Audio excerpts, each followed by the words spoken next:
വിക്രമാദിത്യ ചക്രവർത്തിയുടെ സദസ്സിലെ നവരത്നങ്ങളിൽ ഏറ്റവും പ്രധാനിയായിരുന്നു മഹാപണ്ഡിതനായിരുന്ന വരരുചി.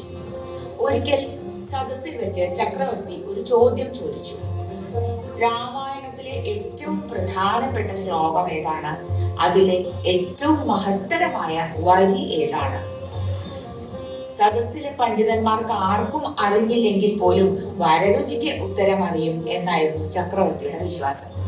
എന്നാൽ വരരുചിക്ക് ഇതിന്റെ ഉത്തരം അറിയില്ലായിരുന്നു. അഭിമാനക്ഷതം സംഭവിച്ച വരരുചി താൻ ഇതിന്റെ ഉത്തരം കണ്ടെത്തി 30 ദിവസത്തിനകം തിരിച്ചെത്തും എന്ന് ചക്രവർത്തിക്ക് വാക്കുകൊടുത്ത് നാട്ടിലേക്ക് ഇറങ്ങി. നാടാകെ അലഞ്ഞിട്ടും അദ്ദേഹത്തിന് 29 ദിവസം കഴിഞ്ഞിട്ടും ഇതിന്റെ ഉത്തരം കിട്ടിയില്ല.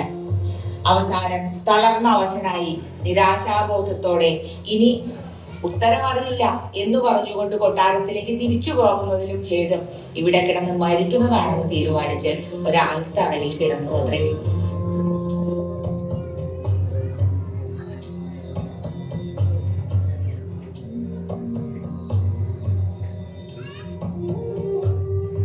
എന്നാൽ അതേ സമയത്ത് ആലിന്റെ മുകളിൽ ഇരുന്നിരുന്ന 2 യക്ഷന്മാരുടെ സംഭാഷണം വരരുചി കേൾക്കാനിടയായി. ഈ യക്ഷന്മാർ പരസ്പരം പറഞ്ഞത് അടുത്തേതോ കുടിലിൽ ജനിച്ചിരിക്കുന്ന ഒരു പറയ പെൺകുട്ടിയെ കുറിച്ചും ആ പറയ പെൺകുട്ടിയെ വിവാഹം കഴിക്കാൻ പോകുന്ന ചോദ്യത്തിന് ഉത്തരം അറിയാതെ ആൽത്തറയിൽ കിടക്കുന്ന വരരുചിയെ കുറിച്ചുമാണ്. അവരിൽ നിന്ന് രാമായണത്തിലെ ഏറ്റവും പ്രധാനപ്പെട്ട ശ്ലോകവും അതിലെ ഏറ്റവും പ്രധാനപ്പെട്ട വരിയും ഏതാണെന്ന് ഗ്രഹിച്ച വരരുചി തിരിച്ച് കൊട്ടാരത്തിലെത്തി ഉത്തരം പറയുകയും വളരെയധികം സമ്മാനങ്ങളും പ്രശംസയും നേടുകയും ചെയ്തു.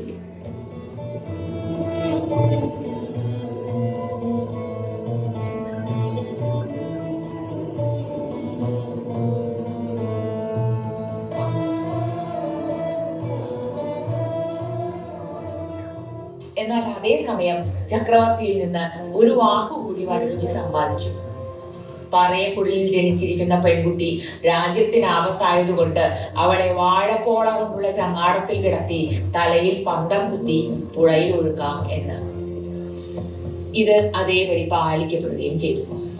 വർഷങ്ങൾക്ക് ശേഷം ഒരു യാത്രാമധ്യേ വരരുചി ഒരു ഗ്രാമത്തിലെത്തുകയും ആ ഗ്രാമത്തിലെ ഒരു ബ്രാഹ്മണന്റെ ഗൃഹത്തിൽ ഭക്ഷണം കഴിക്കാനായി ചെല്ലുകയും ചെയ്തു. അവിടെ ചെന്ന വരരുചി ബ്രാഹ്മണന്റെ മകളെ കാണാനിടയായി. ഭക്ഷണത്തിന്റെ സമയത്ത് തനിക്ക് 1000 കറി വേണമെന്നും ഭക്ഷണം കഴിഞ്ഞാൽ 3 നാളെ തിന്നണമെന്നും അത് കഴിഞ്ഞാൽ തന്നെ 4 ആൾ ചുമക്കണമെന്നും വരരുചി ആവശ്യപ്പെട്ടു. ബ്രാഹ്മണൻ ഭയന്നു പോയെങ്കിലും അതിബുദ്ധിമതിയായ മകൾ ഇതെല്ലാം സാധിപ്പിക്കാമെന്ന് ഏറ്റു അത്രേ. കുളി കഴിഞ്ഞെത്തിയ വരരുചിക്ക് ഇഞ്ചിത്തൈര് കൊണ്ട് വിഭവം ഉണ്ടാക്കി ഊട്ടുകയും അദ്ദേഹത്തിന് വെറ്റില, അടയ്ക്ക, ചുണ്ണാമ്പ് തേച്ച് 3 പേരെ തിന്നാൻ കൊടുക്കുകയും കട്ടിലിൽ കിടക്കിയൊരുക്കി 4 പേരെ കൊണ്ട് ചുമപ്പിക്കാൻ ഏർപ്പാടാക്കുകയും ചെയ്തു അത്രേ. ഇതുകണ്ട് പെൺകിടാവിന്റെ ബുദ്ധിയിൽ അതീവ സന്തുഷ്ടനായ വരരുചി അവളെ പാണിഗ്രഹണം ചെയ്യാനുള്ള ആഗ്രഹം ബ്രാഹ്മണനെ അറിയിച്ചു. വിവാഹശേഷം അവളുമൊത്ത് യാത്ര തുടങ്ങിയ വരരുചി അധികം താമസിയാതെ തന്നെ ഈ പെൺകുട്ടിയുടെ തലയിലെ മുറിവിൽ കൈയെത്തിക്കുകയും അവളിൽ നിന്ന് അത് പന്തം വലിച്ചൂറിയതിന്റെ മുറിവാണെന്നും ഈ ബ്രാഹ്മണന് താൻ ഒഴുകി വരുന്ന കുട്ടിയായി ദത്തെടുക്കപ്പെട്ടവളാണെന്നും മനസ്സിലാക്കുകയും ചെയ്തു. വിധിയുടെ കനത്ത പ്രഹരത്തിൽ നിലതെറ്റിപ്പോയ വരരുചി വീണ്ടും മഹാപ്രസ്ഥാനം ആരംഭിച്ചു.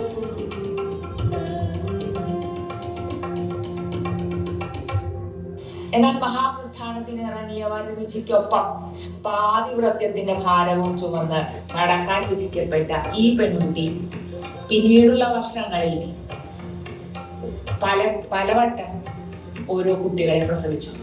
പ്രസവം കഴിഞ്ഞ ഉടനെ കുട്ടിക്ക് വായുണ്ടോ എന്ന് ചോദിക്കുകയും വായുണ്ട് എന്ന് പറഞ്ഞാൽ വായുള്ള കുട്ടിക്ക് ദൈവമീര കണ്ടെത്തും എന്ന മറുപടിയുമായി വരരുചി കുട്ടിയെ അവിടെ ഉപേക്ഷിച്ചു പോരാൻ നിർബന്ധിക്കുകയും ചെയ്തു. എന്നാൽ അങ്ങനെ 12ാമത്തെ കുട്ടി ജനിച്ചപ്പോൾ കുട്ടിയെ കൂടെ കൊണ്ടുപോകാനുള്ള അദമ്യമായ ആഗ്രഹം കൊണ്ട് കുട്ടിക്ക് വായില്ല എന്നവൾ പറഞ്ഞു അത്രയും. ഉടനെ തന്നെ കുട്ടിക്ക് വായില്ലാതെ ആവുകയും അങ്ങനെ മിണ്ടാനോ ഉരിയാടാനോ പറ്റാത്ത ആ കുട്ടിയെ ഒരു കുന്നിൽ വായില്ലാ കുന്നിലപ്പനാക്കി പ്രതിഷ്ഠിച്ച് ദൈവമാക്കുകയും ചെയ്തു. ഈ പുരാവൃത്തം അവസാനിക്കുമ്പോൾ 12ാമത്തെ കുട്ടിയെയും ദൈവമാക്കി കഴിഞ്ഞ് വരരുചി നടന്നു പോവുകയാണ്. പിന്നീട് പറയിക്ക് എന്ത് സംഭവിച്ചു എന്നത് കഥയിലില്ല. കാരണം പറയിക്ക് ഒരു പേരുപോലും ഈ പുരാവൃത്തം കൽപ്പിച്ചു കൊടുത്തിട്ടില്ല.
പിച്ചകച്ചോട്ടിലെ കൗമാരമെന്നെ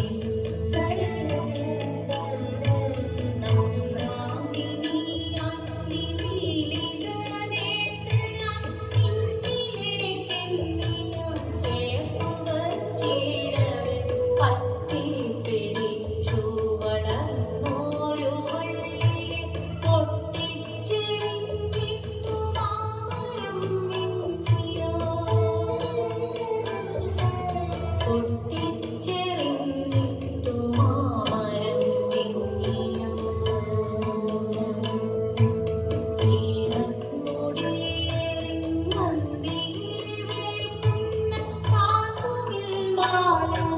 കൈകോർത്തു നിൽക്കിലും പാതിരാപാദത്തിൽ ചെമ്പകം ചാർത്തി ആതിരത്താരമുദിച്ചു നിന്നിടിലും നിൻ പാത താണ്ടുവാൻ നീളുന്ന വാസരം നിന്നെ ചുമടായെടുത്തു നടന്നു നീ കണ്ടതല്ലാതെ ഒന്നുമേ കാണാതെ നിന്നെയും ധ്യാനിച്ചുറങ്ങിയുണർന്നു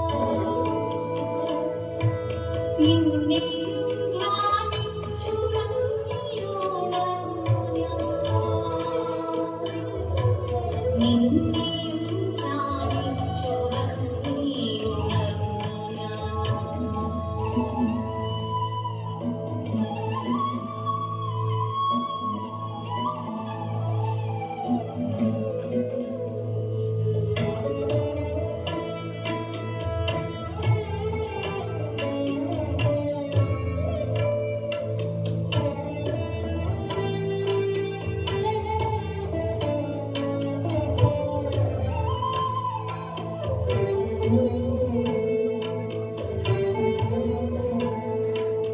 അമ്മയെ കേണു വിളിച്ചിലയാദ്യമായി അമ്മയാവുന്നതോ ഉള്ളിലാടുമ്പോഴും ഓമനേ എന്നു വിളിക്കുമെന്നോർത്തു ഞാൻ നീ മകൻ അർഘ്യം കൊടുക്കുമെന്നത് ആരിരുമ്പേക്കാൾ കടുത്ത നിൻ വാക്കുകൾ കാവിൽ പതിച്ച നേരത്തൊരിയാടാതെ കൺതുറന്നമ്മയെ കാണുന്നതിൻ മുൻപ് മണ്ണിലിട്ടേച്ചു പോകില്ലേ ഞാനും മണ്ണിലിട്ടേച്ചു പോകില്ലേ ഞാനും പാറും മുടി കുലച്ചോർന്നു നീറുന്നകം മാറാത്തടലും മറച്ചു പോന്നില്ലയോ ചോരവായ്ക്കുള്ളിലമൃതം ചൊരിയുവാൻ നീരൊഴുക്കുന്നൊരെണ്ണമ്മമാരെന്തിനും വീണ്ടും നിറഞ്ഞു തുടുത്തു പലവട്ടമിന്നലെ കങ്ങി കലങ്ങിയൊഴിഞ്ഞുപോ ഇന്നലെ കങ്ങി കലങ്ങിയൊഴിഞ്ഞുപോ വായ തുറക്കാൻ കഴിയാതെ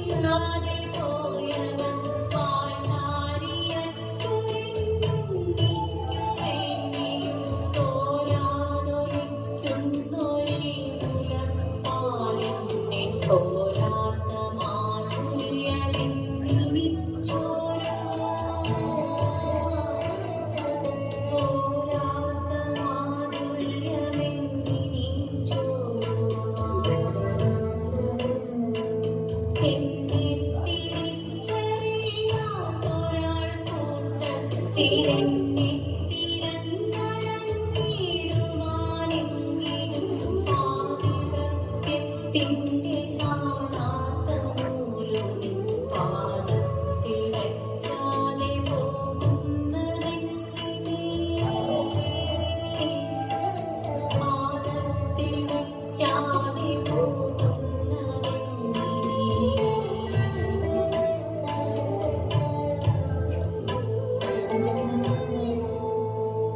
ഇന്നിക്കറുത്ത മഴയ്ക്കു കൂട്ടിനായി കന്നിക്കിനാവുകൾ നീട്ടുന്ന രാത്രി, പിന്നെ മഞ്ഞൾ കണം മായ്ക്കും തിരുമുടി, പിന്നെ മഞ്ഞൾ കണം മായ്ക്കും തിരുമുടി, മണ്ണും പിളർന്നു മമ്മതൻ മാറിടം, മണ്ണും പിളർന്നു അമ്മതൻ മാറിടം,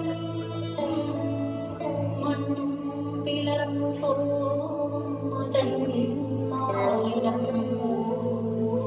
നീരിച്ചുകന്നതാം മണ്ണിൽ ചവിട്ടിനാം, നീലിച്ച മാനത്തു കൈകളെത്തിക്കവേ, വെണ്ണീർ ചുരത്തുവൻ പച്ചമാറിനുള്ളിൽ, വെണ്ണീർ ചുരത്തുവൻ പച്ചമാറിനുള്ളിൽ, ഉണ്മയായി മക്കളെ ചേർത്തു നിർത്തുന്നിതാ, ഉണ്മയായി മക്കളെ ചേർത്തു നിർത്തുന്നിതാ,